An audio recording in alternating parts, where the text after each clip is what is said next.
வையத் தலைமை கொள். இது யார் கொடுத்த வார்த்தை அப்படின்னா மகாகவி பாரதியுடைய ஆத்திச்சூடியில எழுதப்படுகிற ஒரு ஆத்திச்சூடி தான் வையத் தலைமை கொள். இதுக்கு அர்த்தம் என்ன சொல்லவே வேணாம். உலகத்துக்கு நீ தலைவனாக இரு, இதுதானே இதோடைய அர்த்தம். உலகத்துக்கு எப்படி தலைவனாக நாம இருக்க முடியும்? பாரதி எதையுமே பெருசாதான் சிந்திப்பான். எல்லாரும் பெருசு கேள் அப்படின்னா அவன் பெரிதினும் பெரிது கேள் அப்படின்னு கேட்கிறவன். நம்ம இளைஞர்களை பார்த்து, நம்முடைய தமிழர்களை பார்த்து, அடுத்த தலைமுறையை பார்த்து அவன் என்ன சொல்கிறான்?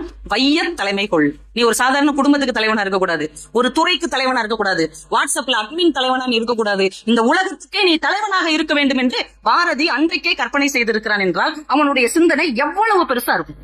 நம்ம இன்னைக்கு எல்லா இடங்களிலும் அடிக்கடி கேள்விப்படுகிற ஒரு விஷயம், நம்ம அடுத்த ஜெனரேஷனுக்கு, அடுத்த தலைமுறைக்கு லீடர்ஷிப் குவாலிட்டியை வளர்க்கணும், தலைமை பண்புகளுக்கு நம்ம முக்கியத்துவம் கொடுக்கணும், இந்த பிள்ளைங்களுக்கு மேனேஜ்மெண்ட் ஸ்கில்ஸை வளர்க்கணும். இந்த வார்த்தையை நம்ம நிறைய கேட்கிறோம். எப்படி ஒரு டிஎன்பிஎஸ்சிக்கு படிக்கிறாங்களோ, யூபிஎஸ்சிக்கு படிக்கிறாங்களோ, அதே அளவு இந்த தலைமை பண்புக்கு முக்கியத்துவம் கொடுக்க வேண்டும் என்று நிறைய பயிற்சி வகுப்புகள் அனுப்புறாங்க.